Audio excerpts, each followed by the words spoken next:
¿Qué tal amigos amantes de las orquídeas? Cada vez somos más. Muchísimas gracias a los que se han suscrito recientemente y a los que ya formamos parte de este grupito de gente que nos interesan estas plantas, estos cultivos, estas bellezas. Estamos entrando en 3 meses que hay que prestar soberana atención porque junio, julio y agosto en el hemisferio sur, siempre hablamos del hemisferio sur, son los meses de pleno invierno. Entonces hay que tomar determinado tipo de precauciones e indicaciones con nuestras plantas para fundamentalmente no cometer ningún tipo de error que afecte la salud de los cultivos y de las propias orquídeas. Se aproxima el día más corto del año. Se siguen reduciendo las horas de luz y la intensidad de los rayos solares. Como dijimos, entonces son meses más oscuros.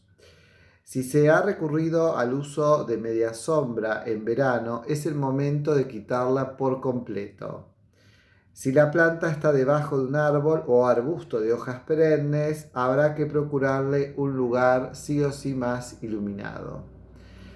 Se debe tener presente que todos los problemas de luz se pueden resolver con luz artificial, o sea, tengamos en cuenta que existen hoy tubos, en general son especiales, por supuesto, para plantas y para orquídeas también en particular, están en el mercado y podemos recurrir a la instalación de estos artefactos para mejorar en cuanto a las plantas, las condiciones de iluminación. Por lo tanto, antes de hacer grandes cambios, es conveniente plantearse esta posibilidad. Ahora, es importante también saber que no podemos tener estos tubos prendidos 24 horas. Yo esto lo aclaro porque me ha pasado con gente que por ahí piensa que más luz es mejor. No, la luz es la normal que recibe una planta en su estado salvaje, en su estado de origen.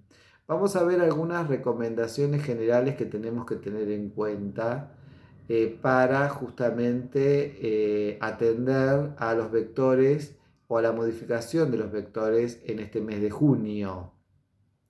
Con los días más cortos también vienen los días más fríos, pero sobre todo las noches más frías. O sea, el tema lo tenemos a la noche. Se deben proteger las plantas de las heladas, que obviamente suelen caer a la noche, sin recurrir al invernadero. Para ello se debe utilizar malla antihelada. Para los que no la conocen, es una tela blanca, gruesa, pero deja transmitir un poco de luz. Es especial y yo se las recomiendo para tapar. Es como una frazada que le ponemos a las plantas. O sea que se puede utilizar esa malla antihelada que es similar a la media sombra blanca y muy liviana y se coloca con unos pocos soportes o alambres. Si el día es muy gris y frío, se deja puesta. De lo contrario, se saca y se vuelve a colocar al atardecer, que es donde comienza a caer la helada o comienza a bajar la temperatura mucho más. Esta recomendación es válida para las plantas que no requieran climas tropicales. Si se dejara una, por ejemplo, Phalaenopsis en el exterior, la malla antihelada no impedirá que la planta se muera. O sea, la Phalaenopsis en estos meses no puede bajo ningún punto de vista quedar afuera. Ni el Dendrobium Phalaenopsis, por supuesto. En cambio, para aquellas orquídeas que resisten temperaturas de entre 5 y 7 grados, el uso de la malla es realmente suficiente protección. Si las plantas se encuentran dentro de la casa o en el invernadero, se debe procurar que no toquen los vidrios. Esto es muy importante. La planta no tiene que tocar el vidrio, pues el frío pasa a través de ellos y las puede helar. Hay que cuidar las condiciones del invernadero.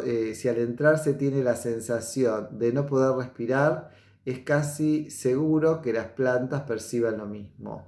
O sea, en general, si van a recurrir a una estufa de las que prendemos en los invernaderos, pónganlo a mínimo, y si la noche estuviera, no sé, 2 grados bajo cero, bueno, lo pueden pasar a temperatura intermedia, pero no, nunca la pongan a máximo porque realmente abomba el lugar. Ahora sí vamos a las recomendaciones específicas, como hacemos siempre. En la catleya es necesario ir removiendo las varas viejas con cuidado de no dañar las yemas florales, ya que pueden originar pudrición por condensación de la humedad. O sea que vieron cuando la catleya floreció que deja en la punta de la espata justamente la flor vieja. Entonces con mucho cuidado, con una pincita le vamos a retirar esa costra, digamos, que le queda ahí. Las Phalaenopsis tienen varas en crecimiento en esta época, por lo que son delicadas. Hay que regarlas con cuidado para no dañarlas. Es importante ver cómo se pondrá la estaca en la espiga de floración para que se presente con todo su esplendor cuando abran las flores. La estaca es necesaria. La estaca es la guía, y la guía es la que hace que la vara crezca muchísimo mejor. Si la Paphiopedilum insigne y sus híbridos ya florecieron, como suele suceder, hay que procurar que el labelo no se llene de agua.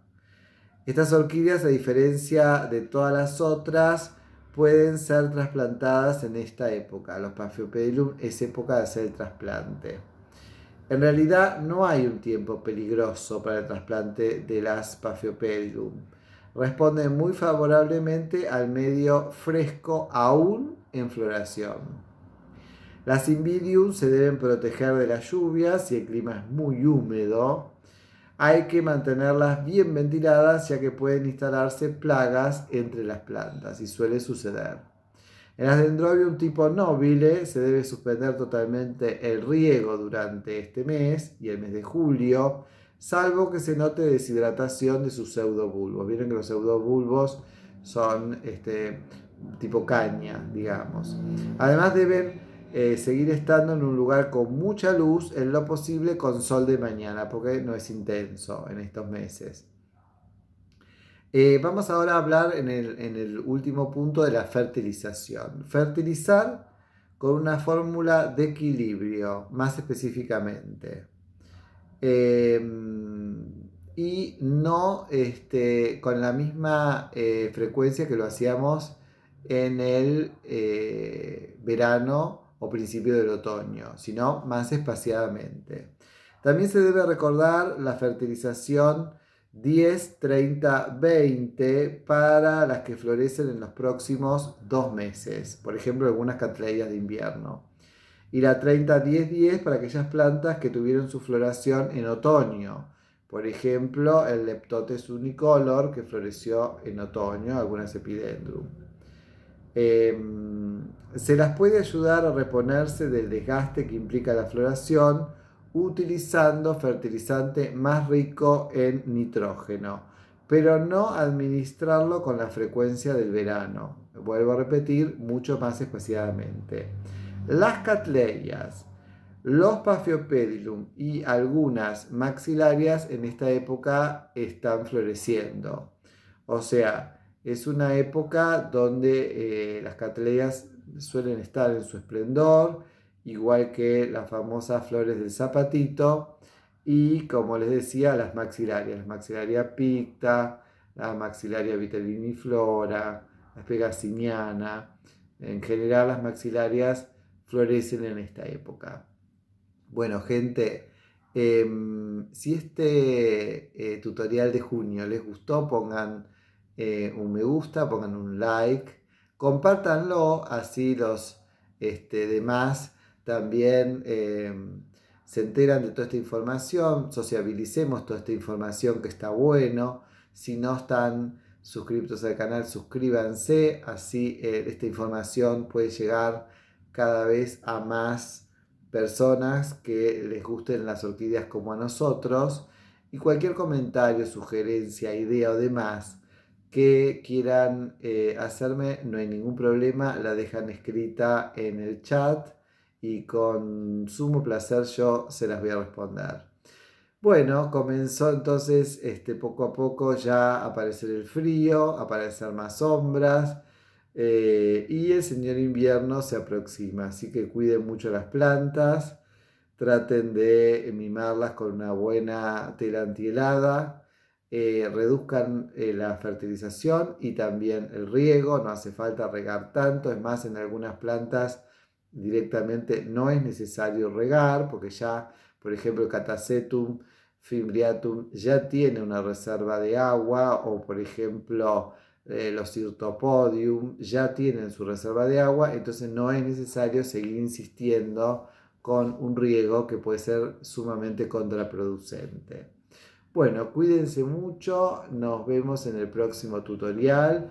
Yo desde en mi corazón les mando un beso y un cariño muy grande y nos seguimos viendo en este maravilloso mundo de las orquídeas. Que estén muy pero muy bien.